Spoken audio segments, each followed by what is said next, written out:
Hi, Dave Jeffers here, founder and president of Aletheia Group and author of Understanding Evangelicals, A Guide to Jesus Land. In the last few days, we've had a series on our Aletheia blog titled Mitt Romney, Mormonism, and Presidential Politics, where I interviewed my pastor, Dr. Dennis Brunet, senior pastor of Midway Baptist Church in Gulf Breeze, Florida.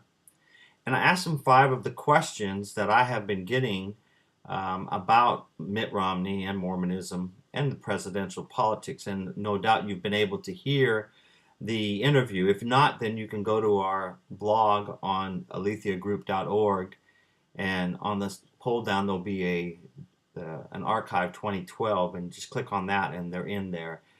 You'll need to go backwards to part 1 through part 5 to listen to it. They're all pretty small, none of them longer than 10 minutes. Well, I've got quite a bit of response, most of it actually positive, and thanking me for putting this on there, and thanking Brother Dennis for being very forthright with the truth and speaking biblical truth to power.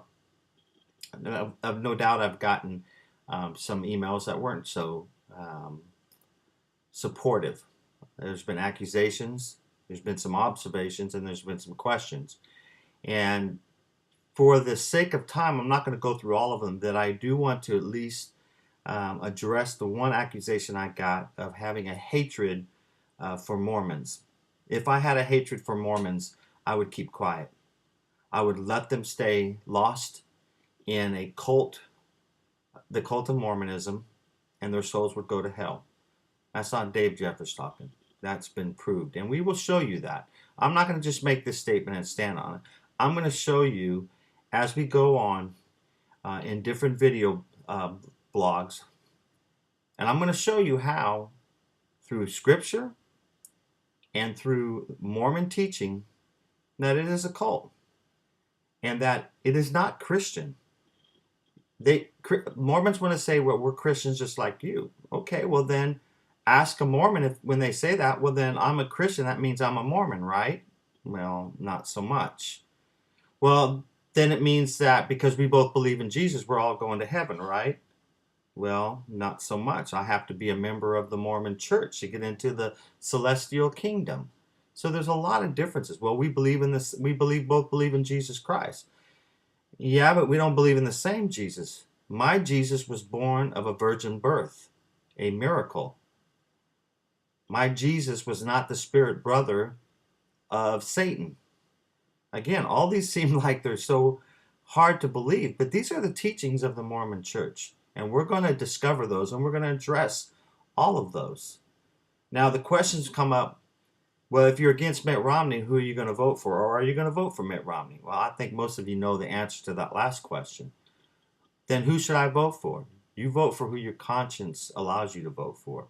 If you vote for Mitt Romney because you want to stop Barack Obama, and you've done your homework and you think that's the only way, then no one's going to begrudge you. If anybody gives you any grief and questions your Christianity over that, then just take that for what it's worth and ignore it. Everybody has a duty to vote their conscience. My conscience will not allow me to vote for Mitt Romney. And save the emails, save the comments that I'm electing Barack Obama by default. We've already addressed that. But if you, by your conscience, want to vote for Mitt Romney, then by all means vote for him. I will never say anything to anybody who votes their conscience. Our vote is the most sacred thing we have as an American citizen. It has been paid for dearly. My own son gave his life in Iraq, defending our Constitution, as have thousands, tens of thousands, hundreds of thousands over the centuries. So all I ask you is make an informed decision and base it on your conscience. Do your homework, make your decision. You will never hear anything other than thank you from me that you do so. But I want to talk about that. And again, for the sake of time, I'm not going to cover all that, but please continue coming back to aletheiagroup.org, where we will begin addressing the issues of Mormonism, evangelicals, and we'll look at all of this in the light of truth, Aletheia truth, not just Dave Jeffers' opinion. If you have any questions, you can email me at dave@aletheia.group.org. I'm on Facebook, David Jeffers. And also, we have an Aletheia Group page on Facebook, and you can follow me on Twitter at Aletheia Truth. Thanks a lot. Appreciate your time. Look forward to seeing more of you and hearing from your comments, constructive comments. And America, bless God.